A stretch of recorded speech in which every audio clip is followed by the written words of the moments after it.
Once upon a time in a big and busy city called Lagos, there lived a young man named Ezekiel Mosu. He was only 32 years old, but he was already a very rich man.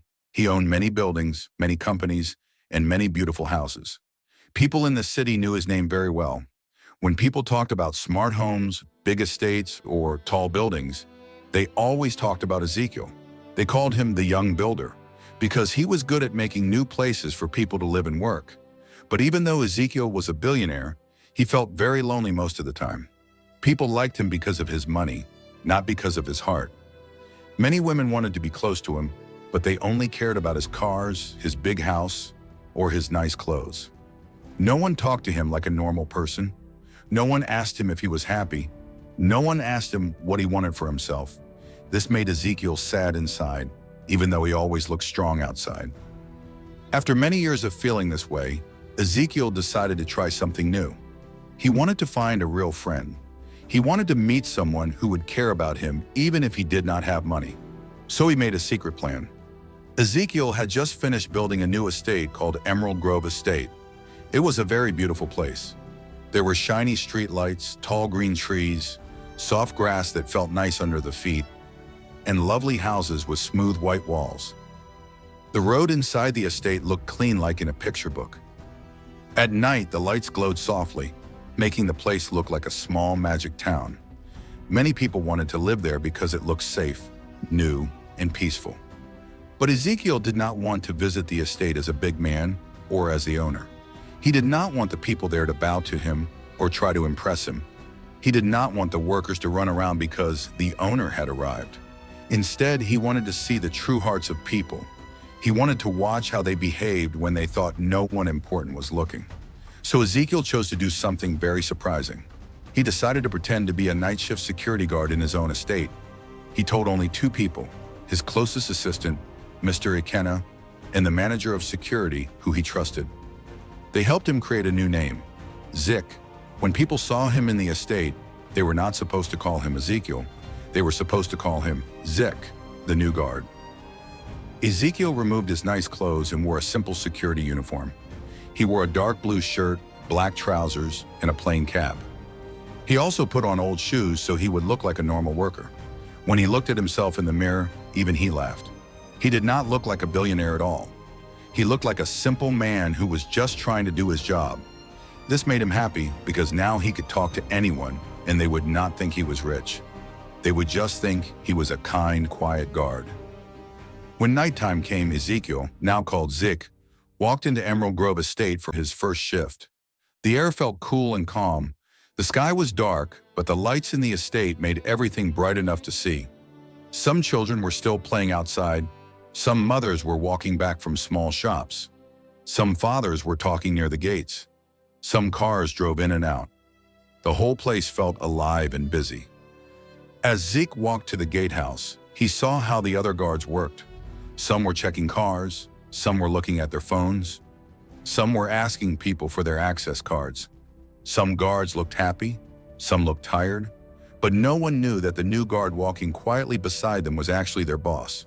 No one knew that the new guard owned every brick, every stone, every cable, and every light in the estate.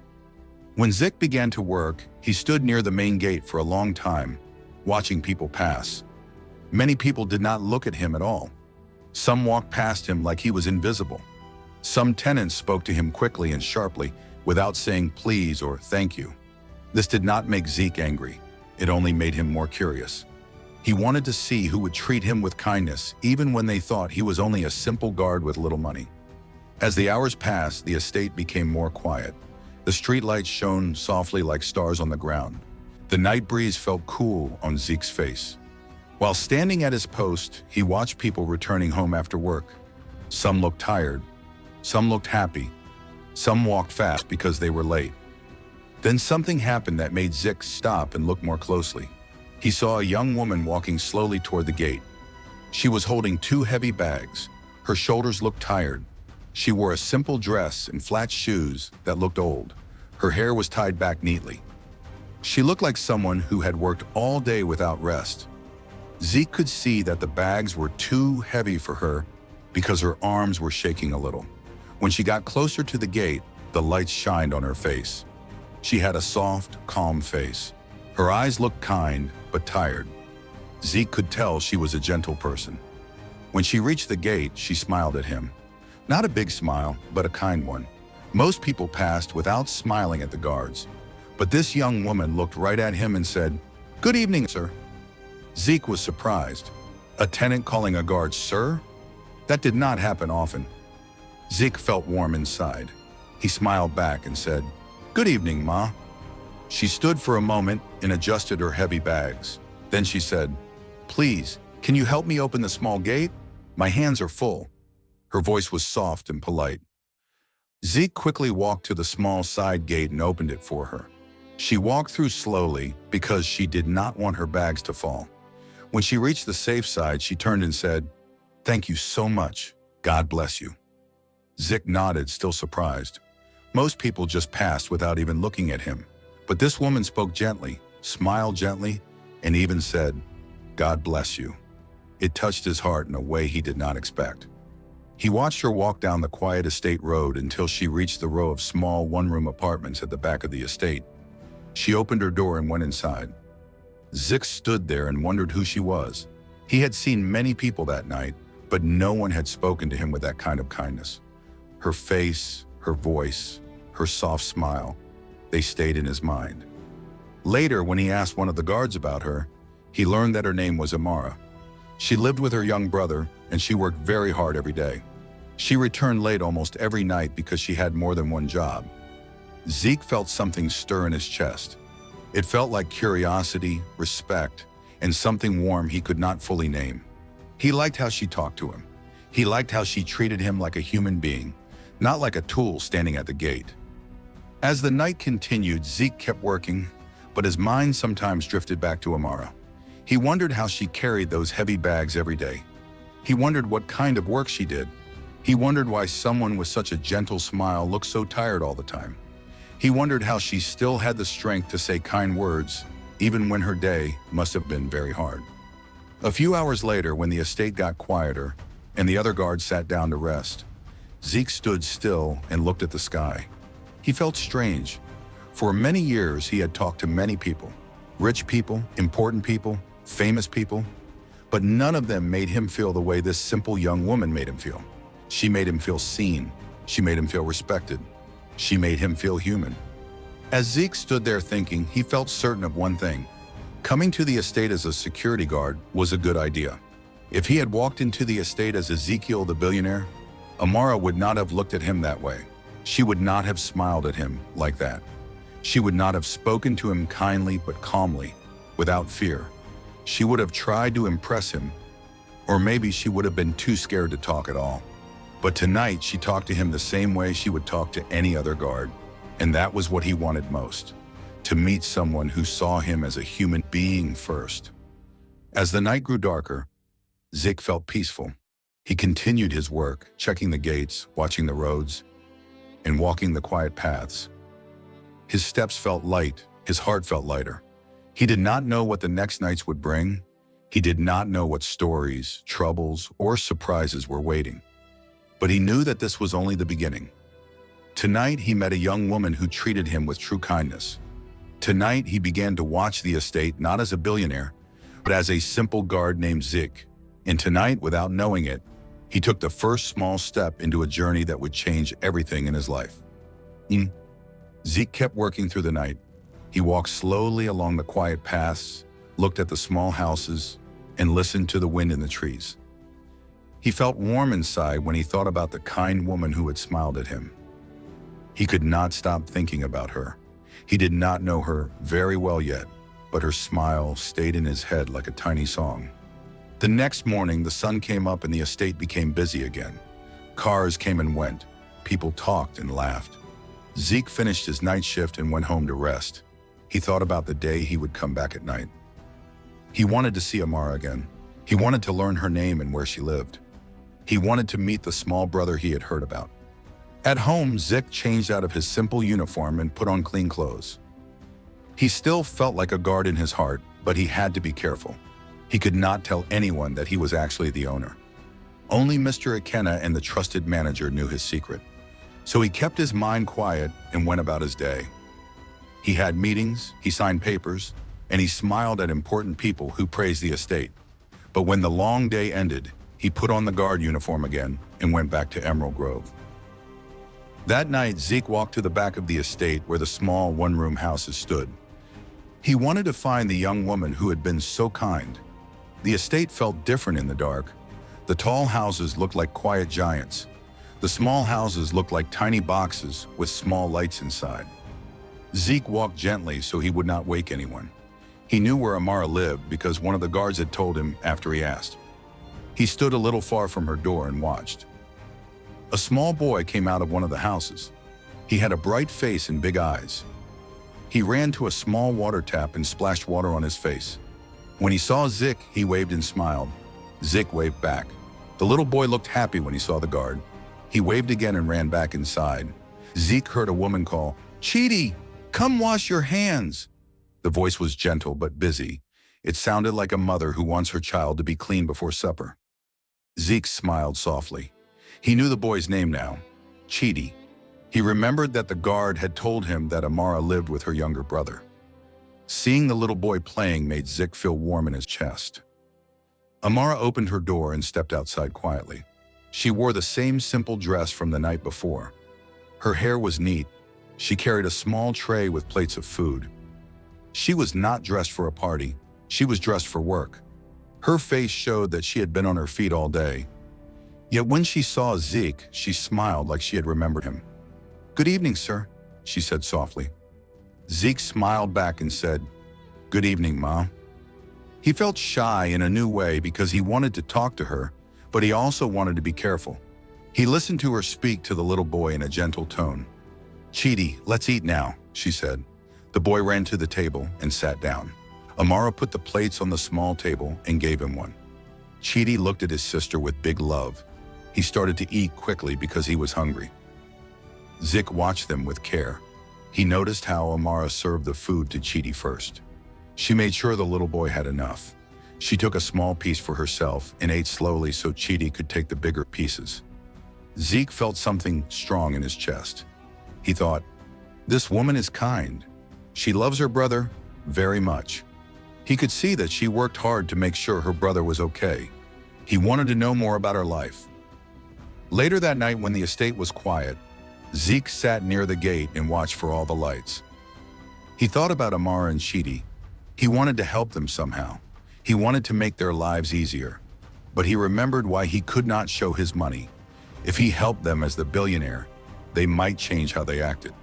They might only be kind because of his money. He wanted only true kindness. He wanted to see what kind people did when they did not think money was on the table. So he decided to learn more about Amara's day. The next week, Zeke watched Amara carefully. He learned her routine. In the morning, she woke up early. She prepared a small breakfast for Chidi, swept their tiny front step, and walked to the station to catch a bus. On some days, she went to a small market where she sold snacks and small food plates. On other days, she walked to big houses and catered for birthday parties and meetings. She cooked, she served, and she cleaned up. She came home tired, but she always sang softly to Chidi to make him sleep. Zeke kept his distance, but he felt close in a way. Watching her work made him respect her more each day. One rainy afternoon, Zeke saw Amara hurrying across the yard with her umbrella.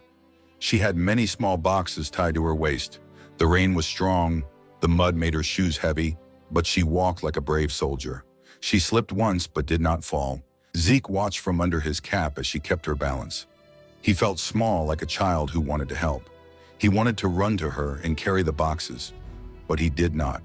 He waited until she reached the door, and then he walked over with a small smile and said, "Do you need help with those boxes, Ma?" Amara looked surprised. She had never seen a guard offer help like that before. She looked at the boxes and then at him and nodded. Zeke took a box and carried it to her door. He walked slowly so the rain would not soak it. When they reached the small room where she lived, Amara opened the door and looked at Chidi. He was sitting on a mat, and he smiled because he was happy to see his sister. Amara turned to Zeke and said, "Thank you, sir. You did not need to do that. God will bless you." Zeke felt happy inside. He liked hearing her say kind words. He liked that she noticed the help without being proud. She was humble. Days passed and Zeke kept learning.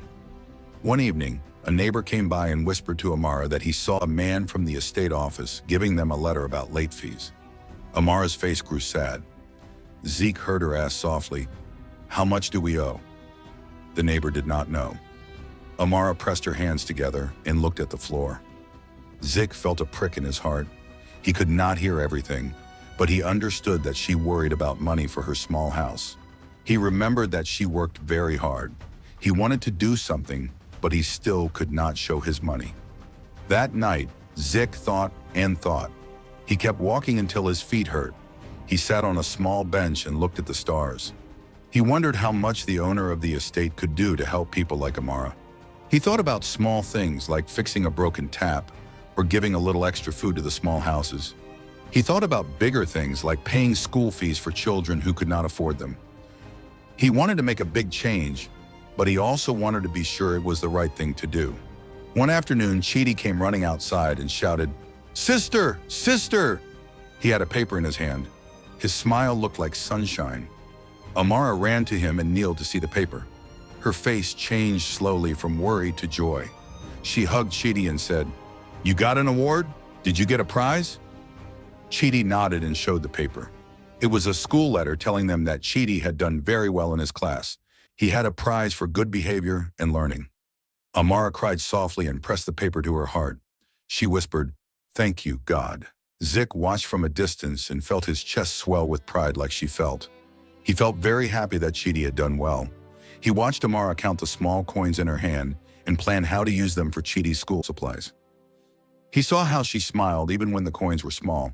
He knew she loved Chidi more than anything. Amara had many small friends in the estate.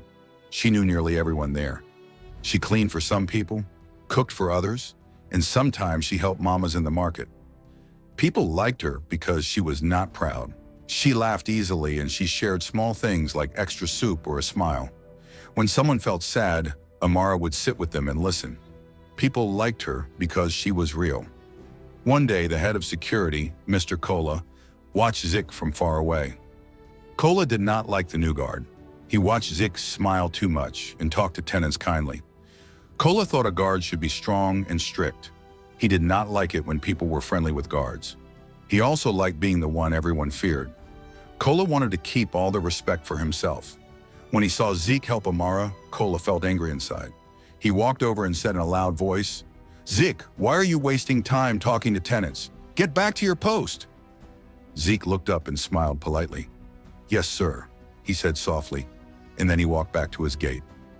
Amara watched the short talk from her doorway. She shook her head a little and whispered, "You did not have to be rude."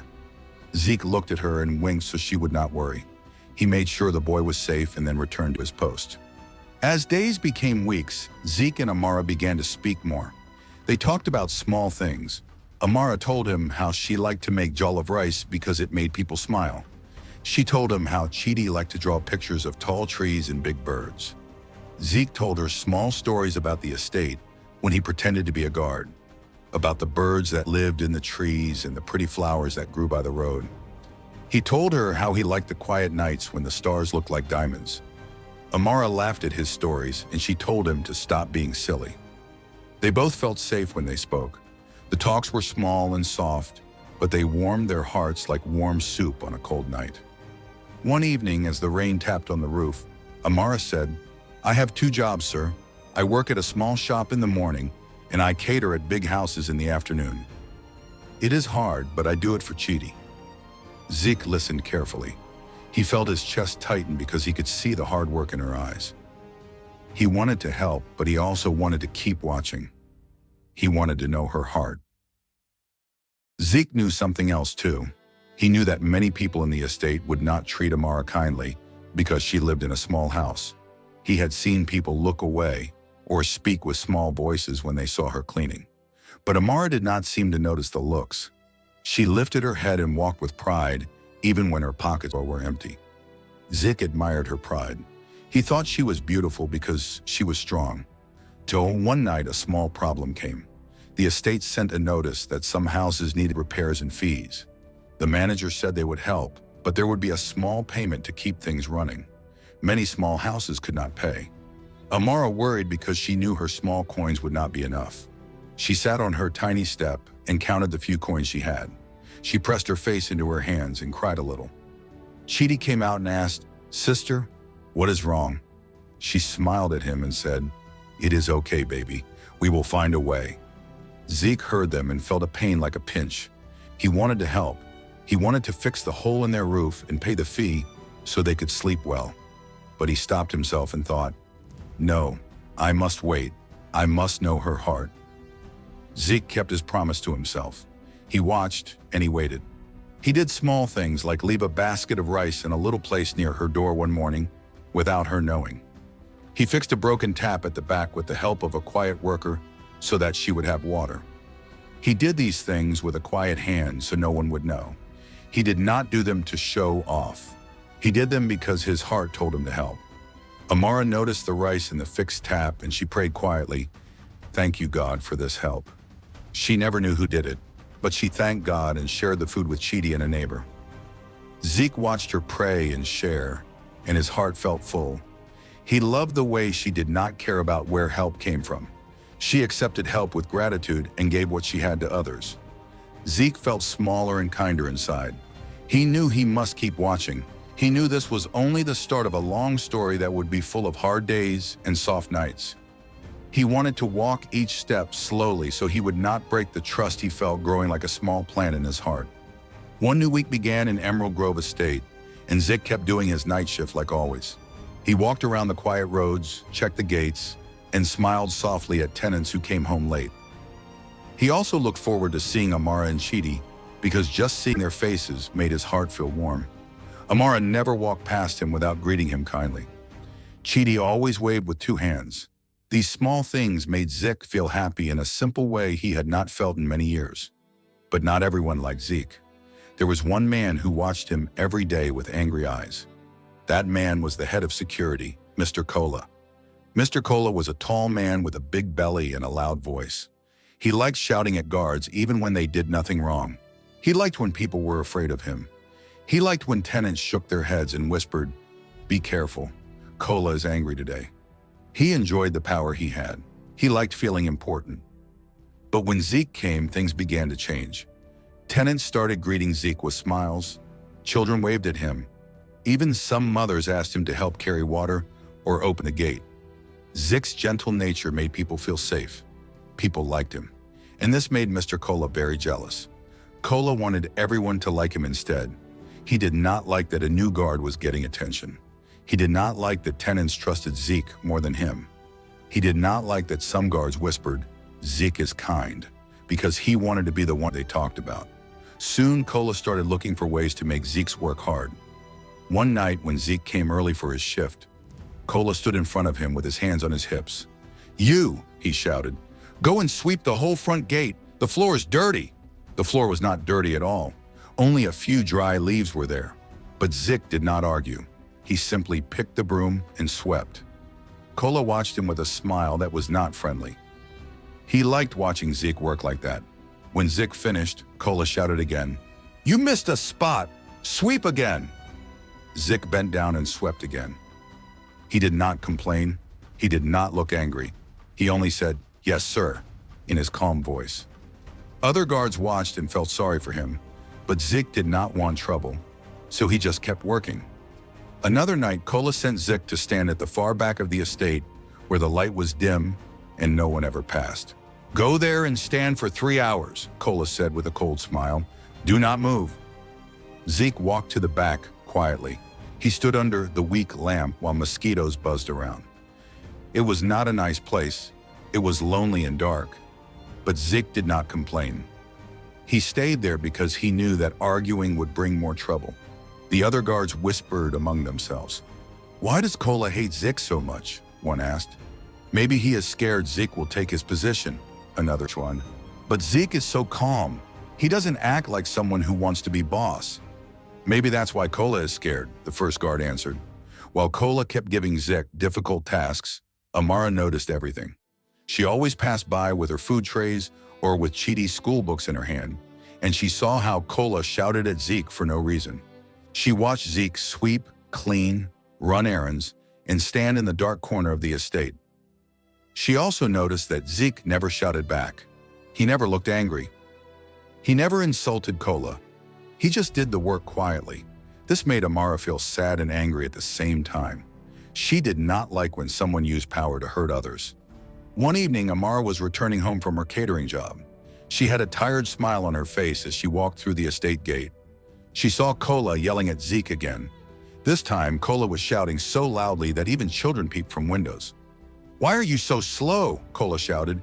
"Do you want me to fire you?" Zeke bowed his head gently and said, "I'm sorry, sir." Amara stopped walking. She felt something hot inside her chest. She looked at Kola with sharp eyes. Then she walked straight toward them. "Excuse me, sir," she said in a steady voice. Kola turned and frowned. "What is it?" he asked rudely. Amara pointed at the bucket Zeke was carrying. "He is carrying water. Why are you shouting like he did something wrong?" Kola's eyes grew big. He was not used to tenants talking to him like that. "Mind your business, woman," he barked. "This is security work, not your concern." Amara did not step back. She said, "There is a way to talk to people. Even guards deserve respect." Zeke looked at her with wide eyes. He could not believe she spoke up for him. Kola was shaking with anger now. "Do you want me to report you?" he shouted. Amara lifted her chin. "Report me for what? For telling you to treat people nicely?" Some tenants had come outside to see what was happening.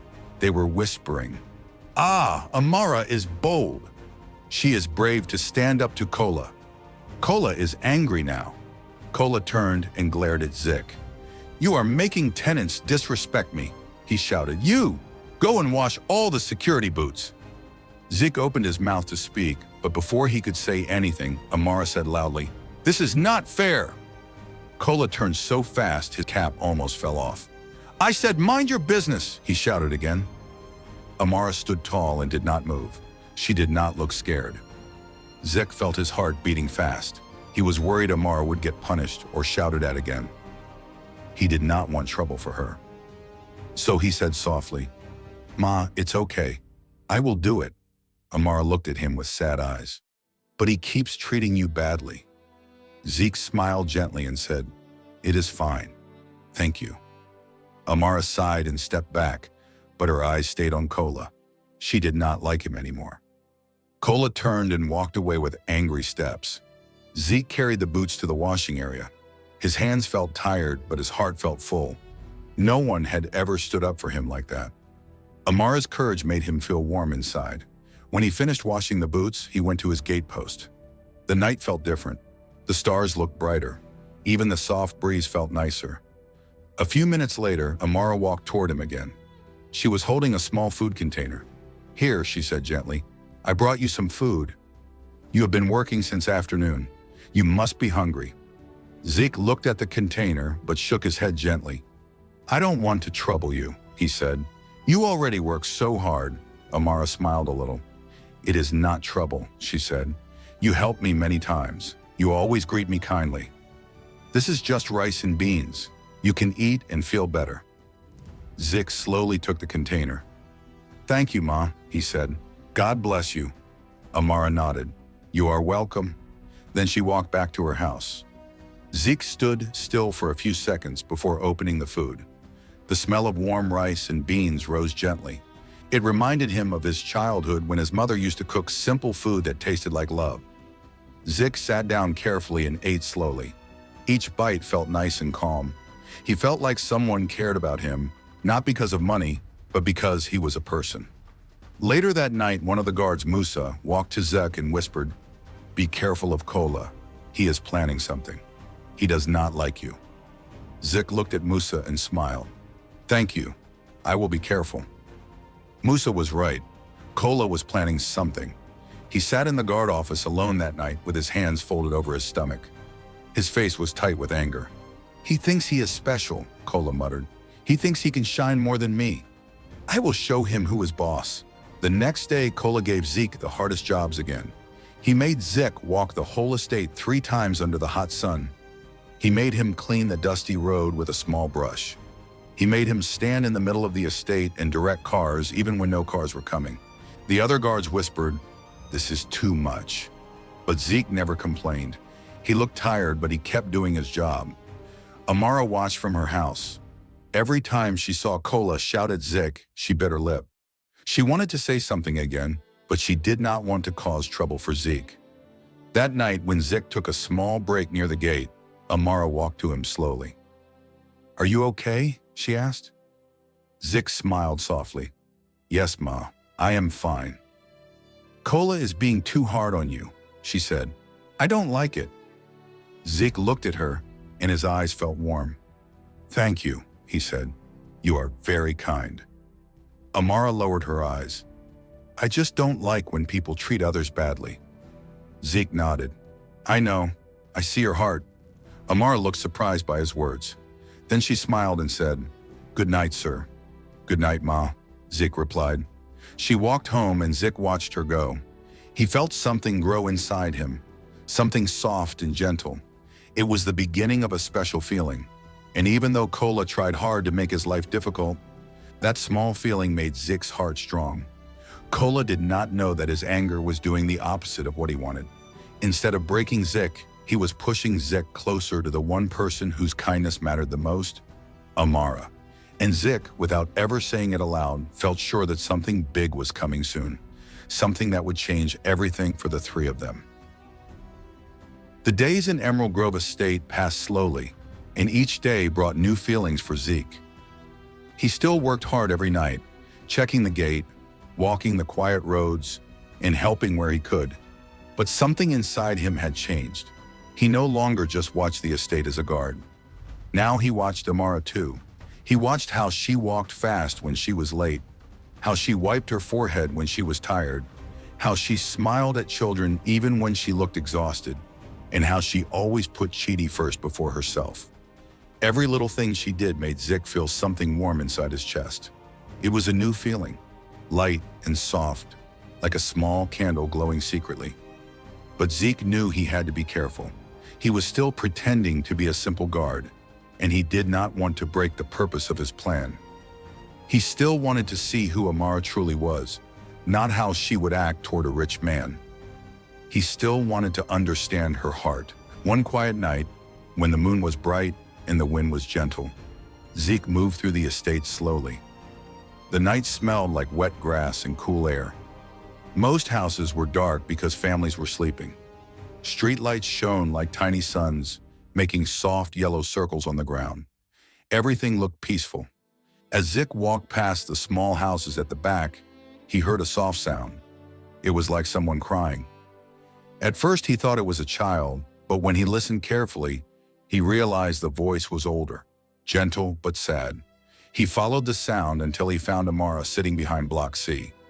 She was not on the road where everyone walked. She was hiding behind a wall where she thought no one would see her. She sat on the floor with her back against the wall. Her arms were around her knees. Her head was bent down. Even in the dim light, Zeke could see her shoulders shaking. She was crying. Zeke's heart squeezed tight. He had never seen her look so sad. He walked closer slowly so he would not scare her. "Ma, are you okay?" he asked softly.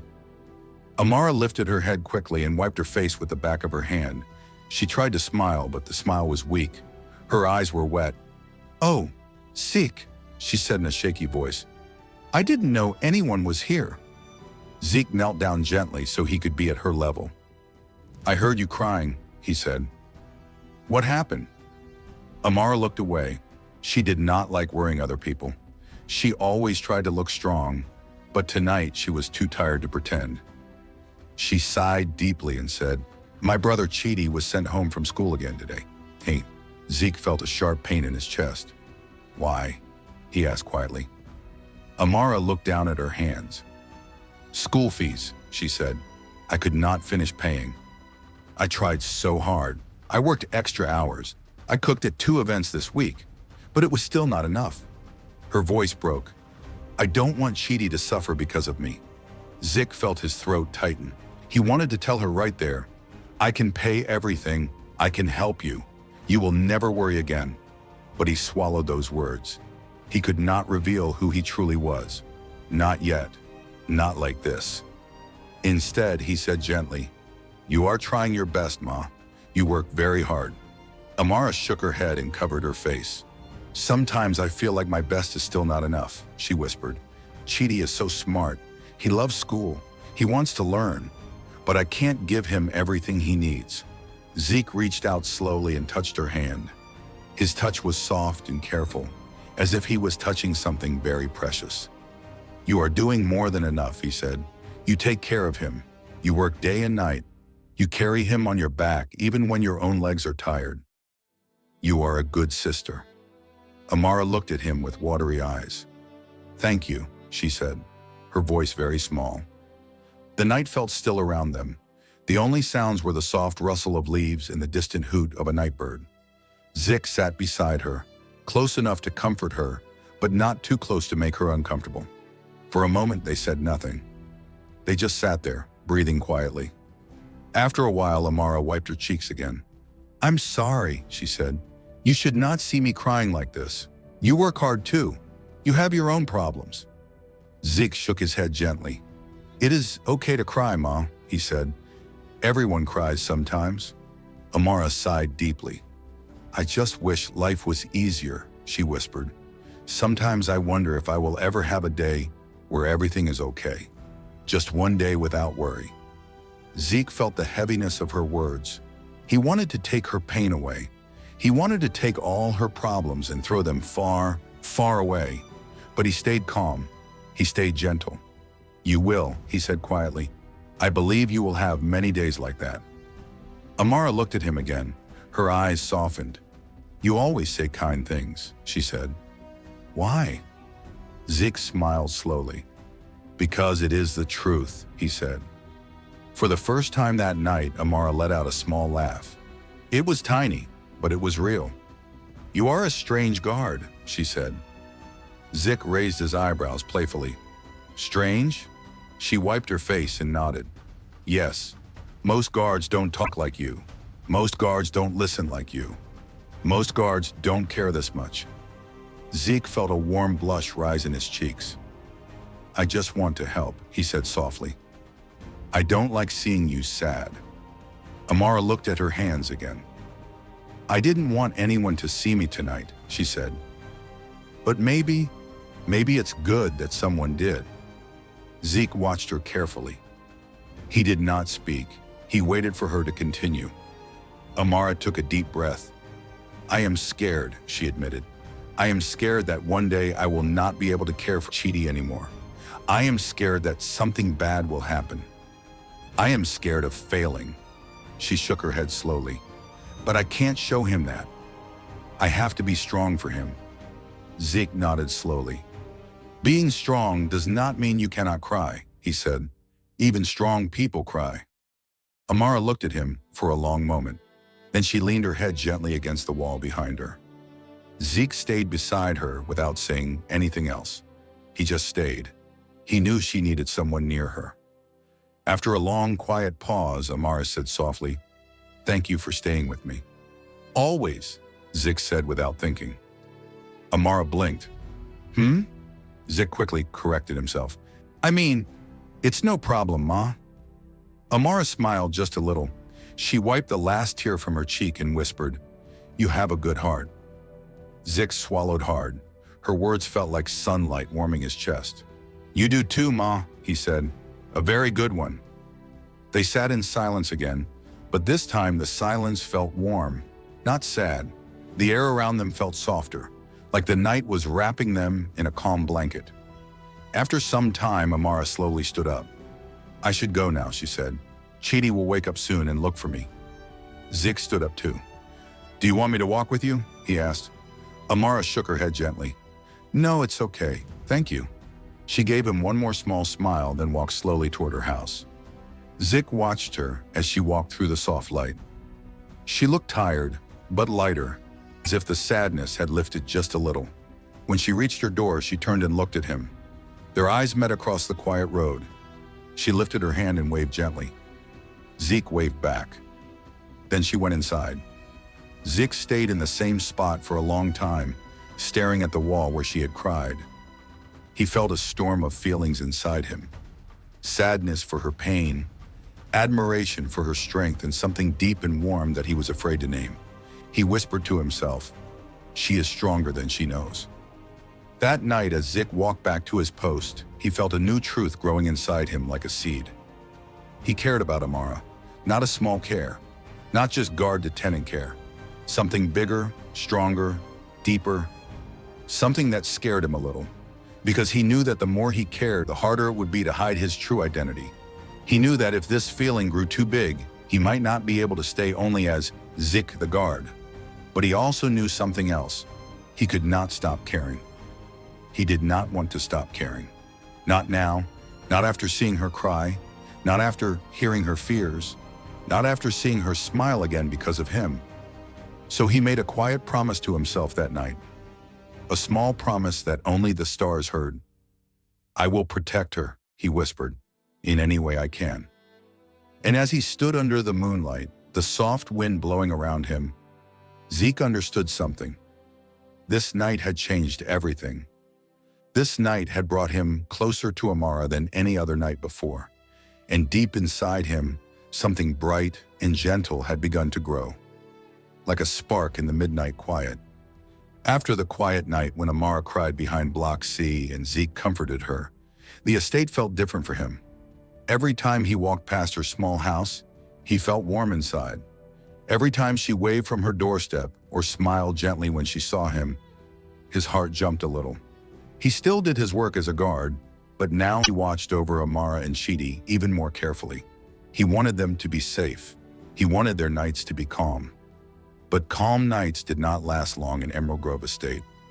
One evening, when the sun had just gone down and the sky was turning dark blue, Zeke heard some guards talking in worried voices. Musa rushed to him and said, "Zik, did you hear the news?" Zik shook his head. "What news?" Musa looked scared. "There have been robberies in estates near ours. 3 houses were broken into last night. They took money, phones, and even a car." Zik felt his body become tense. He looked around the estate as if danger was hiding behind a corner. "Do they know who did it?" Zik asked softly. "No," Musa said, "but people are talking. Some say the robbers may come here next." Zeke nodded and looked at the bright estate lights. Everything looked peaceful, but now he knew it was not fully safe. Later that night, the tenants had a small meeting near the gate. They were scared. They spoke loudly and quickly. "We must protect our homes," one man said. "The security guards must work harder," another woman cried. "If those robbers come here, we are finished." "Who is the new guard? The thin one?" "Maybe he is not strong enough," one man whispered, while pointing at Zik. Zik heard it and looked down. He knew he was strong, stronger than they could ever imagine, but he could not show it. Not yet, not while pretending to be Zik the guard. Soon more people joined the crowd. Faces looked angry, fingers pointed. Someone shouted, "Maybe the robbers are watching us from inside. Maybe one guard is helping them." Another person shouted, "Yes, maybe it is the new one, the one who is always quiet. What is he hiding?" Zik stood by the gate and watched all of them. He felt sad because they did not know him. They did not know his heart. They did not know he only wanted to help. Kola heard all the noise and rushed out. When he saw the angry tenants, he put his hands on his hips and raised his voice like he loved to do. "Everyone, calm down, calm down." The people did not calm down. They talked over him. Kola looked at Zik with a cruel smile forming slowly on his lips. He lifted his hand and pointed at him. "If any guard is weak," Kola shouted loudly, "it is this one." Gasps rose from the crowd. Zik looked up slowly. Kola continued, "He is new. He is slow. He does not follow orders well. Maybe he is the problem." Zeke felt a cold pain in his chest. He had done nothing wrong. He worked the hardest. But now the tenants stared at him with fear or anger. "Yes," one tenant shouted, "maybe he is helping the robbers." "Maybe he sleeps on duty," another yelled. "Maybe he is pretending," someone added. The voices grew loud and sharp. Zik wanted to speak, but before he could say anything, someone stepped out from the back. It was Amara. Her eyes were serious. Chidi held her hand tightly. She walked right into the middle of the crowd. People turned to look at her. She lifted her chin and said, Zik is not the problem. The crowd went quiet. Kola's eyes widened in anger. "Stay out of this, woman," he barked, but Amara did not move. "No," she said firmly, "I will not. Zik works harder than any guard here. He is kind. He is never rude. He helps people even when they do not ask." Some people turned their heads and looked at each other. Amara continued, "He is not lazy. He is not weak. I see him do his work every day. If you blame him, you are wrong." Kola stepped toward her, his face dark. "You think you know better than the head of security?" Amara stepped forward too. "I know what I see." Zik's heart beat hard. He wanted to run to her, to tell her not to make Kola angry, but he also felt proud. Amara was brave. She did not let fear stop her. She told the truth. Kola shouted, "This meeting is for tenants and guards. You are wasting time." Amara did not step back. "If you want to find the robbers," she said clearly, "look outside this estate, not at someone who does nothing but help." The tenants were quiet now.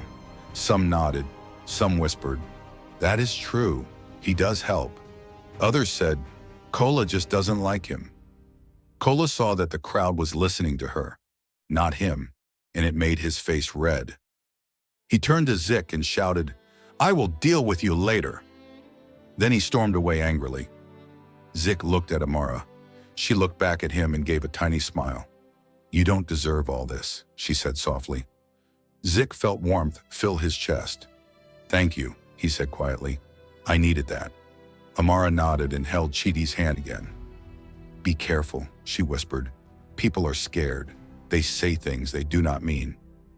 Then she walked home with Chidi. Zik watched her leave, feeling grateful. But he also knew the night was not over. He still had work to do. The estate felt strange now. Too quiet, too dark, too tense. Every rustle in the grass made Zeke alert. Every shadow made him watch. Later that night, when most tenants were asleep and the estate was still, Zeke walked along the back fence. It was the quietest part of the estate. The light was dim. The trees moved slowly in the wind. Zeke was about to turn back when he heard a soft clicking sound, like metal touching metal. He froze. His ears sharpened. There it was again. A tiny scratch, like someone trying to open something. Zeke moved quietly like a cat. He did not shine his torch because he did not want to scare the intruders away before he could see what they were doing. He wanted to understand the danger first. When he got close, he saw two shadowy figures bending near the fence. They were lifting a small part of the metal sheet. They were trying to break in. Zek's heart beat hard. He wanted to run and grab them, but he had to be careful. If he fought too well, too fast, too strong, the guards would notice. People would wonder how a simple guard knew how to fight like a trained soldier. So he moved in a slow, simple way. "Hey!" Zek shouted loudly, like a normal guard would do. The robbers turned quickly, shocked. "Who is that?" one whispered.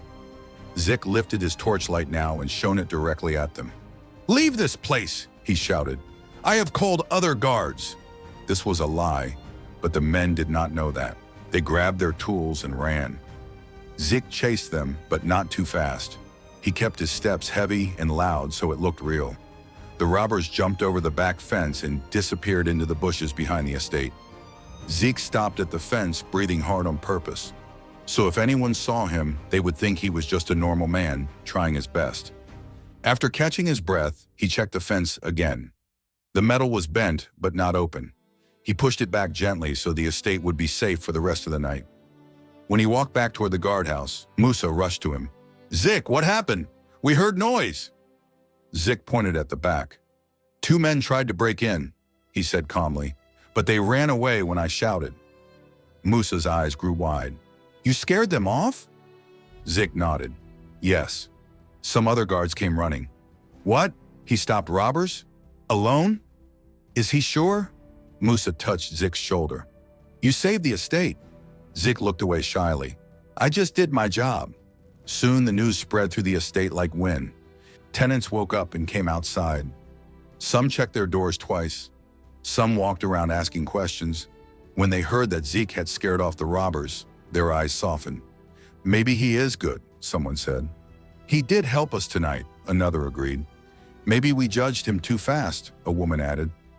By morning, even people who shouted at Zeke the night before now looked at him with small smiles. Some even said, "Thank you." Zeke felt strange. He did not like attention, but he was happy that people did not think he was a danger anymore. When Amara heard the news, she came to him with wide eyes. "You stopped robbers?" she asked. Zeke smiled. "I did what I could." Amara looked proud. "I knew you were brave," she said softly. "I knew it." Zeke felt his heart jump again. Her trust meant more than anything. But as the sun rose higher and the estate returned to normal, Zeke knew that this was only the beginning of trouble, not the end. And he also knew something else. After tonight, people would start watching him more closely. He had to be careful. He had to protect the estate, but also protect his secret. The next morning, after Zeke scared away the robbers, the whole estate was full of noise. People were talking, laughing, whispering, and running around like someone had poured pepper into their shoes. It was as if the estate woke up with new energy. Everyone kept saying the same thing. The new guards saved us. And even though Zeke did not want attention, he felt a little happy inside. Not because people praised him, but because the estate felt safe again. But something even bigger was about to happen. Something that would shake the whole estate like thunder. At about noon, the estate office sent a message to all tenants. The message said, "The owner of Emerald Grove Estate will visit the property this week. Everyone should prepare." The moment people read the message, their eyes opened wide. Some gasped loudly. Some almost dropped their phones. The billionaire owner? Coming here? In person? Just those words made everyone run around like chickens without feathers. People started cleaning their front doors, washing their cars, sweeping their driveways, trimming plants, and even shouting at their children to behave. Someone shouted, "The owner must not think we are dirty people." Another woman yelled, "Wash the windows twice, not once." Kids ran around confused, not knowing why their mothers were suddenly moving like angry hurricanes. Meanwhile, the guards also panicked. They stood straighter, talked less, and cleaned their uniforms. Musa kept checking his hair in a car window. Another guard polished his boots so hard his arm started hurting. Everyone wanted to look perfect. Everyone wanted to impress the owner. Everyone wanted to breathe the same air as the famous billionaire who built the estate. Everyone except Zeke, because Zeke was the owner. He stood near the gate, listening to all the noise, all the fear, all the excitement, and he almost laughed. These people woke up every day, passed him at the gate, and didn't know that the simple man holding a torchlight was the one who built every wall in the estate. Zeke shook his head and whispered to himself, "If only they knew." He watched the guards run around, and for the first time he felt sorry for them. They were trying too hard to impress someone who was already standing beside them. Mr. Kola, the head of security, looked the most stressed. He spent the whole day shouting orders at everyone. "Stand properly! Don't scratch your head! Shine your shoes again! Button your shirt! No smiles, no frowns, just look serious!" He walked around with a small mirror, checking himself over and over. He wanted to look important when the owner came. He wanted the owner to think he was the best head of security ever. He wanted a promotion. He wanted to shine. Zeke watched Kola and wondered how long it would take before Kola found out the truth, before he realized that all the shouting and all the pride was being shown to a man who already knew he was rude, unfair, and unkind to his workers. Zeke did not feel angry. He only felt sad that Kola wasted so much time treating people badly. Tenants also started treating the guards differently. People who used to walk past without saying "good evening" suddenly stopped to talk politely. "Well done, officer," one man said to Zeke. Zeke blinked and wondered if the man was talking to someone behind him. Another woman smiled and said, "I hope you are ready for the owner's visit. Thank you for your hard work." Zeke almost coughed. A week ago, that same woman had walked past him as if he was invisible. When Zeke went to buy a bottle of water at the estate store, the cashier, who normally barely looked at him, suddenly acted as if she knew him very well. "Ah, Zeke, you are doing great work. The owner will be proud," she said, smiling so hard her cheeks almost hurt. Zik had to bite his lip to stop himself from laughing. But out of everyone, only one person stayed the same: Amara.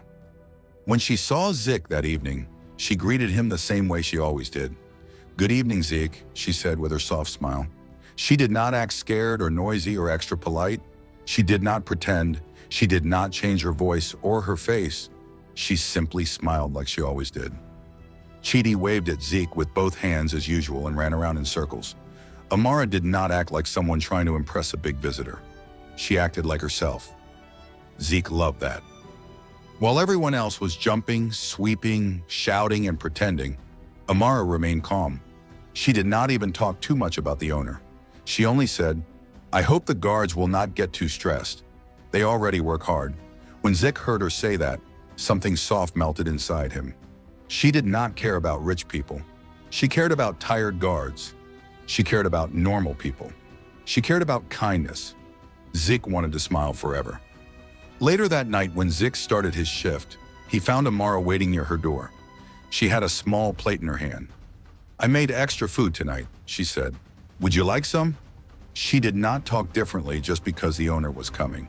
She did not act like the world was ending. She did not suddenly pretend to be perfect. She stayed the same gentle and humble Amara. Zik took the plate and said, "Thank you, Ma." She smiled. "Don't work too hard tonight. You look tired." Then she walked back inside her house. Zik stood there holding the plate, feeling something big slowly grow inside his chest. Something deeper than respect. Something warmer than friendship. Something he could not hide anymore. He was falling in love. He knew it now. He felt it in the way his heart beat too fast when she smiled. He felt it in the way he wanted to protect her, even from small things like sadness and cold nights. He felt it in the way he wanted to help Chidi go to school. He felt it in the way he wanted to tell her the truth, but could not yet. As Zik walked through the estate, he thought about the coming visit. The official visit, the big visit. Everyone was waiting for the billionaire. Everyone wanted to impress the owner. Everyone wanted to be noticed. But Amara, she did not care. She did not even talk about the billionaire. She talked about respect. She talked about kindness. She talked about guards who deserved rest. She was the same girl who had defended him when people accused him unfairly. She was the same girl who cried quietly when she could not pay Chidi's school fees. She was the same girl who worked until her arms ached, but still found time to smile at him. Zik walked past the playground, thinking deeply. He thought about how different people acted when money was involved. He thought about how strange it was that people were only kind when a rich person was coming. They were kind not from the heart, but from fear. But Amara's kindness was real. Her smile was real. Her courage was real. Her heart was real. Zik reached the gate and sat down. He looked at the sky. The moon hung above him like a silver bowl. The night was silent, except for crickets singing. And in that quiet moment, Zik felt a new fear, one he had never felt before. What if Amara changed when she found out who he was? What if she stopped talking to him like a normal person? What if she stopped smiling in that gentle way? What if she started treating him like everyone else treated rich people? What if she bowed too low? What if she became shy? What if she tried to impress him? What if she stopped being herself? Zik did not want that. He did not want Amara to love the billionaire. He wanted her to love the man, not the money, not the fame, not the big title. He wanted her to love the simple guard she thought he was. He wanted her to love Zik, not Ezekiel. And that made him scared, because the time was coming soon when he would have to remove the uniform and reveal the truth. As he sat in the soft light, Zik whispered to the night, "I hope she will not change. I hope she will still see me, even when the truth comes." He did not know what would happen next. He did not know how people would react when the owner finally arrived. He did not know how Kola would behave. He did not know what the guards would say. But one thing was sure: the coming days would not be simple. And the secret he carried would soon shake the entire estate. The whole estate buzzed like a busy beehive as everyone waited for the owner's big visit. People scrubbed floors, washed cars, cleaned gardens, and even polished their door handles. Guards lined up their boots, wiped their torches, and worked with shaking hands because they wanted everything to be perfect. But even with all the loud movement and noise everywhere, something else was happening quietly in the background. Something darker, something only one man knew about. That man was Mr. Kola. Ever since the tenants started praising Zek for chasing away the robbers, Kola could not sleep well.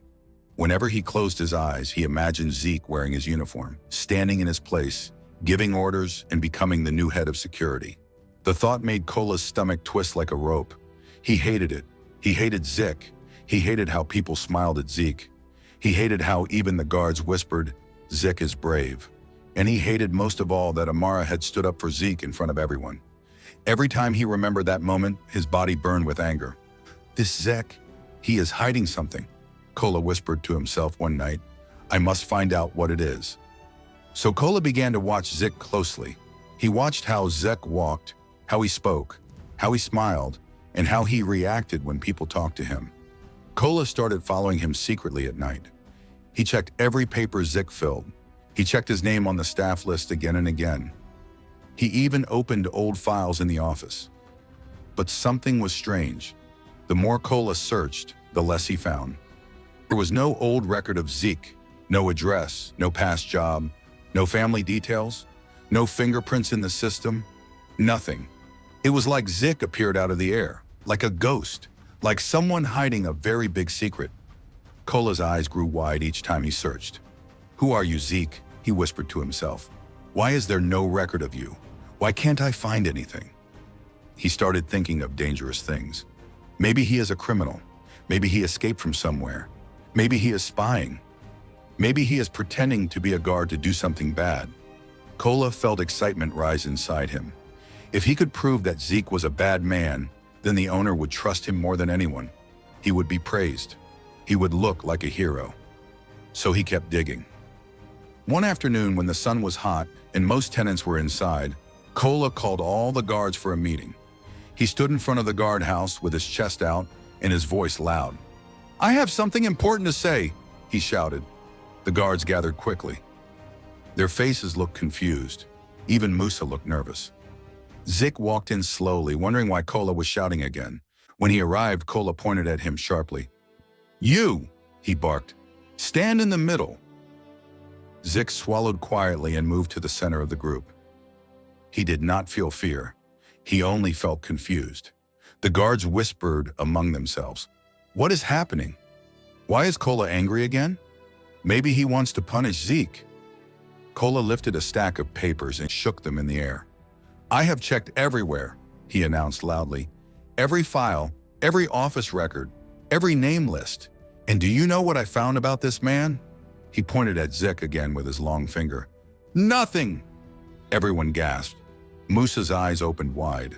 Zeke stood still. "There is no past record of him," Kola continued. "No ID, no address, no fingerprint. Nothing at all. Who comes to work here without any history? Who is he really?" The guards looked at Zeke with shocked eyes. Some looked scared. Some looked worried. But no one said anything. Kola stepped closer and shouted, "Tell us the truth! Who are you?" Zeke took a slow breath. He wanted to stay calm. He wanted to keep pretending. He wanted to avoid trouble. But before he could say anything, Kola shouted again, "Remove your cap!" Zeke blinked. "Sir?" he said softly. "I said remove your cap!" Kola shouted so loudly that birds flew away from a nearby tree. Zeke hesitated. He felt something cold move through his chest. If he removed his cap, people might recognize his face. But if he refused, things would get worse. He looked around. All the guards were watching him. Tenants had started coming out to see what was happening. Amara and Chidi were standing not far away. Slowly, with a heavy heart, Zeke lifted his hand and removed his cap. The moment his face was fully shown, a silence dropped over the whole estate. It was as if the world stopped breathing. Kola looked confused. Musa looked shocked. The guards stared like statues. Then a tenant walked forward, a young man wearing glasses. He looked at Zeke's face closely, squinted his eyes, then gasped loudly. "Wait!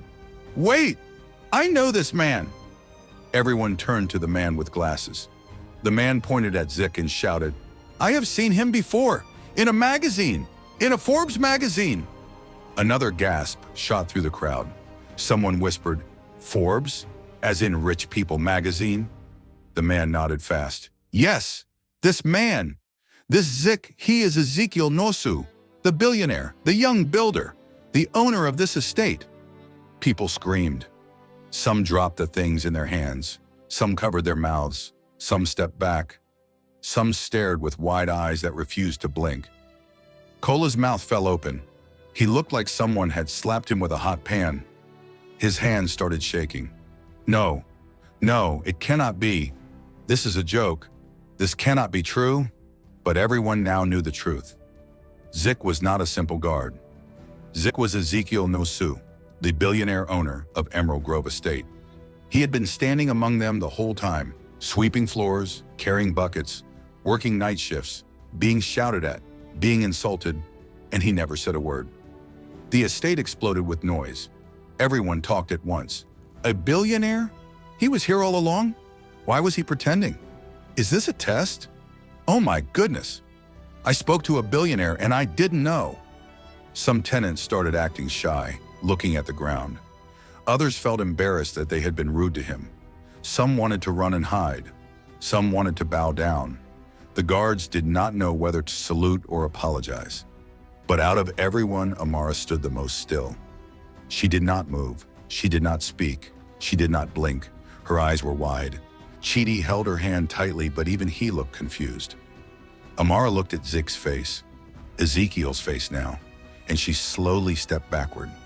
She felt something heavy fall inside her chest, a feeling she did not understand, a feeling that hurt. She whispered, You lied to me." Zik turned to her quickly. His eyes looked soft and full of sadness.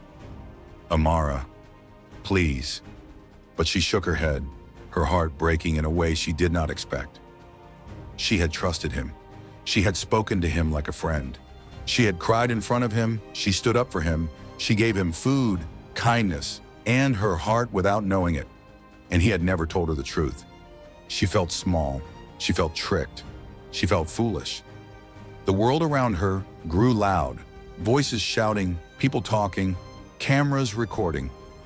But all Amara could see was Zik standing there with his cap in his hand, looking like someone she knew and someone she did not know at the same time. She pulled Chidi closer and whispered, "Let's go home." Then she walked away quietly. Zik watched her go. His heart sank deeper than ever before.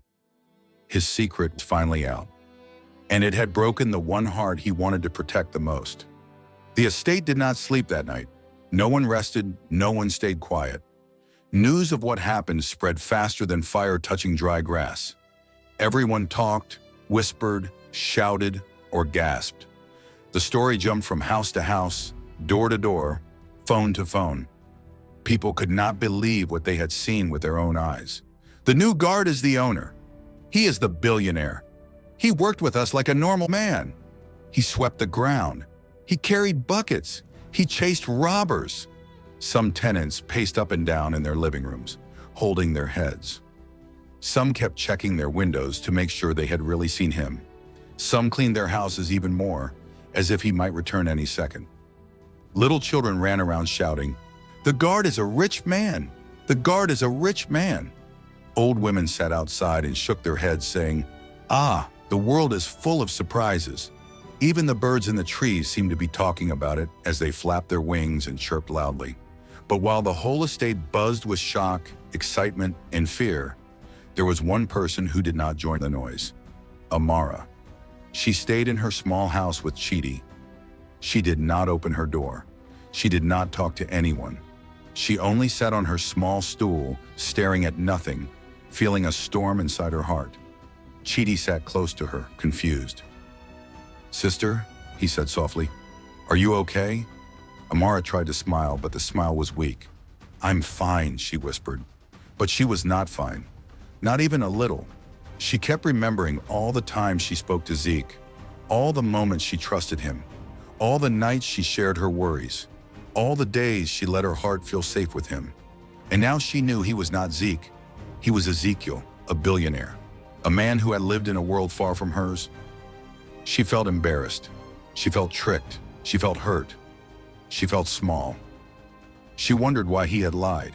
She wondered why he never told her the truth. She wondered if everything he said to her was fake.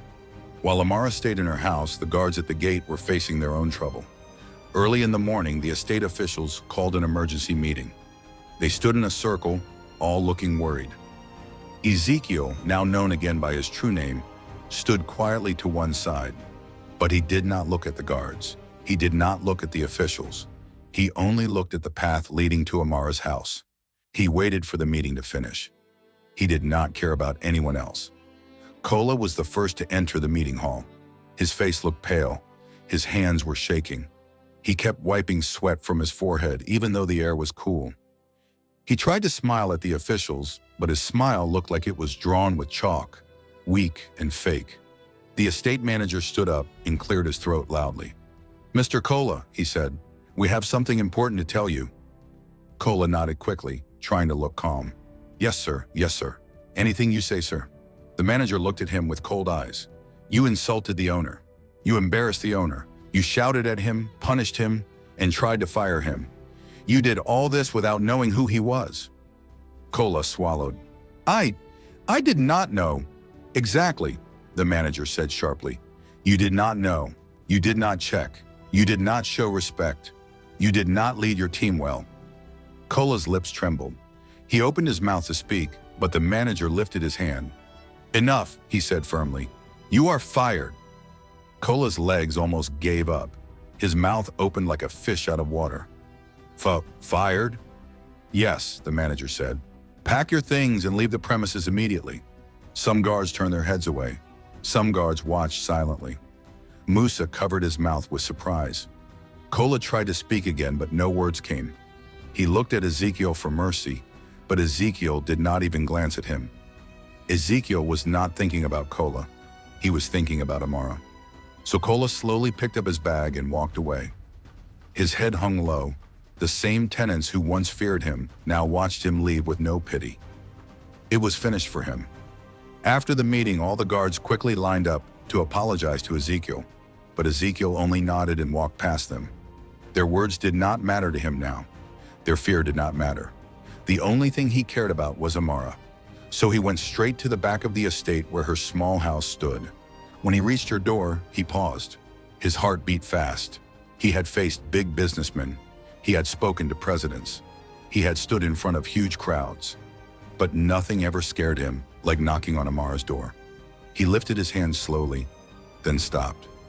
What if she did not want to see him? What if she hated him now? What if she never forgave him? Ezekiel closed his eyes, took a deep breath, and knocked gently. Knock, knock, knock. At first there was no answer. He knocked again. "Amara," he said softly, "please, it's me." Inside, Amara heard his voice and froze. Her heart jumped. She did not know if she wanted to run to him or run away. She stayed quiet, hoping he would go, but he did not. "Amara, please," he said again, his voice shaky. "I need to talk to you." Amara finally stood up and walked slowly to the door. Her steps were heavy. Her heart felt heavier. She opened the door just a little and looked at him through the small space. Ezekiel stood there looking nothing like the strong billionaire in magazines. He looked worried, sad, and humble. His cap was gone. His face was open. His eyes were soft and full of pain. "Amara," he whispered. She looked at him quietly. "Why?" she asked softly. "Why did you lie to me?" Her voice cracked a little. Ezekiel swallowed. "I didn't lie to hurt you," he said. "I only wanted someone to treat me like a normal person." Amara's eyes filled with tears. "But you should have told me the truth." Ezekiel shook his head gently. "If I told you, everything would change. People always change when they know I am rich. They act different. They talk different. They pretend." Amara looked down. "You think I would pretend?" Ezekiel stepped closer but did not touch her. "No," he said softly. "I think you are the one person who would not. That is why I wanted to stay a Zik." I wanted to see your real heart. Amara closed her eyes as tears rolled down her cheeks. You saw my heart, she whispered, but I did not see yours. Ezekiel felt those words stab him deep. He nodded slowly. You are right, and I am sorry. Truly sorry. Amara looked at his face, at his soft eyes, at the fear he tried to hide, and her heart trembled. She opened the door wider so he could step inside. Ezekiel walked in quietly and stood near the small table. The room was tiny but warm. He looked around and felt sadness, knowing she worked so hard to keep this small place. Amara sat on the edge of her bed, wiping her face. Ezekiel sat on a stool, leaning forward like a man who had lost something precious. I never wanted to hurt you, he said again. I only wanted to understand real people. And then, I met you. Amara looked up slowly. He continued. You talked to me kindly when others ignored me. You defended me when Kola shouted at me. You shared your food with me. You told me your worries. You trusted me. And every day I started caring about you more and more. Amara felt her heart shake. Ezekiel's voice grew softer. I didn't stay as Zik because I was playing a game. I stayed because I loved how you saw me. Not the money, not the cars, not the estate. He pressed his hand to his chest. Just me. Amara looked at him for a long moment. Her eyes were no longer angry, just confused and sad. Why didn't you tell me sooner? She whispered. Because I was scared, he answered. Scared you would walk away if you knew the truth. Amara's voice shook. I did walk away. Ezekiel closed his eyes. Yes, and I deserve that. The room was quiet for a long moment. Chidi peeked from behind the curtain, watching them with wide eyes. Finally, Amara took a deep breath. I need time, she whispered. Ezekiel nodded. Take all the time you want. Just please don't shut your heart forever. Amara stood up slowly, wiping her tears again. She looked at Ezekiel with soft, tired eyes. Then she whispered the words that made his heart stop and breathe at the same time. I liked you before I knew who you were. That's the truth. Ezekiel felt tears gather in his eyes. Real tears. She looked away shyly and whispered, I don't know what will happen next, but that is how I felt. Ezekiel placed his hand over his chest. That is more than I hoped for. And as they stood there in the small, quiet room, the hurt between them slowly began to melt. Just a little, like ice touched by morning sun.